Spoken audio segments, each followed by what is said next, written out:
Hi friends, ఈరోజు recipe ఆలు బెయ్యం పూరి. బెయ్యం పిండితో చేసినటువంటి పూరి అండి. చాలా చాలా బాగుంటుంది. ఇది ఎలా తయారు చేయాలో ఈ వీడియోలో చూపిస్తాను.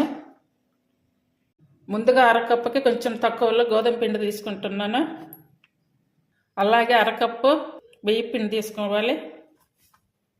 2 స్పూన్లు ఉప్మా రవ్వ, టేస్టీ సరిపడా సాల్ట్, కొంచెం వాటర్ పోసుకొని పూరి పిండిలో కలుపుకోవాలి. బియ్యం పిండి వేసి కలపడం వల్ల పూరీలు కూడా చాలా బాగా వస్తాయి. ఇప్పుడు ఇది ఇలా కలిపి పక్కన పెట్టుకొని కర్రీ తయారు చేసుకోవాలి.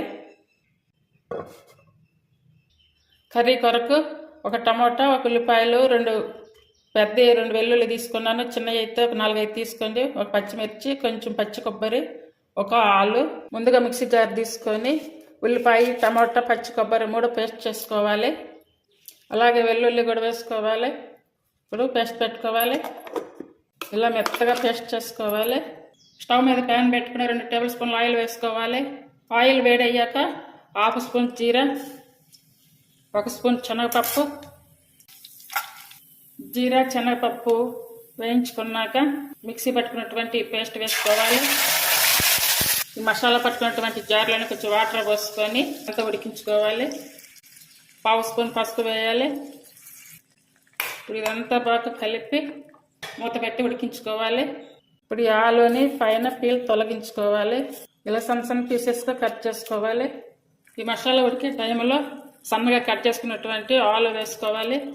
ఒక 1/2 స్పూన్ ధనియా పౌడర్, టేస్టీ సరిపడా సాల్ట్.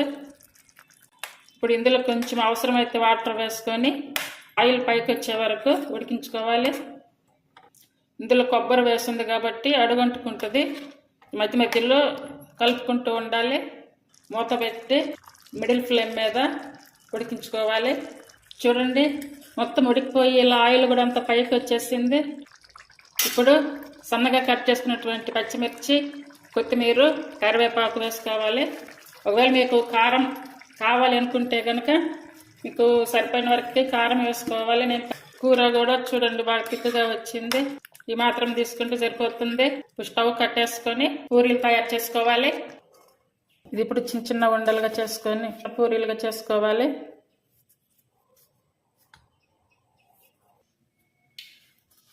ఒక్కొక్కటిగా తీసుకొని దీని మీద పెట్టి ప్రెస్ చేసుకుంటే కనుక మంచిగా వస్తాయి. ఒకవేళ మీకు పీట మీద చేసుకోవాలనుకుంటే కనుక అలా కూడా చేసుకోవచ్చు.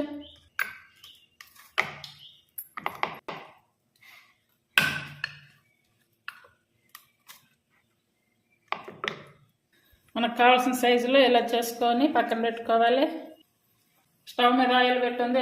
ఈ పూరీలు వేసుకోవాలి. ఒక్కొక్కటిగా ఇందులో వేసుకోవాలి.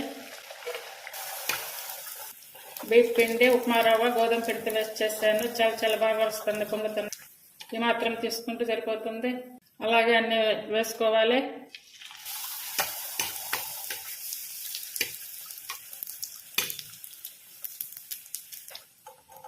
కర్రీ రెడీ అయ్యింది. ఇటు పూరి రెడీ అయ్యింది. ఈ కర్రీని ఇలా చేసుకొని తినండి, చాలా బాగుంటుంది. ఆలు ఉడికించకుండా డైరెక్ట్గా చేశాను. ఇలా చేసుకుంటే చాలా మంచి టేస్ట్ వస్తుంది. పూరి, చపాతీలు అన్నిటిలో కూడా చాలా బాగుంటుంది కర్రీ. అందరూ తప్పనిసరిగా ట్రై చేయండి.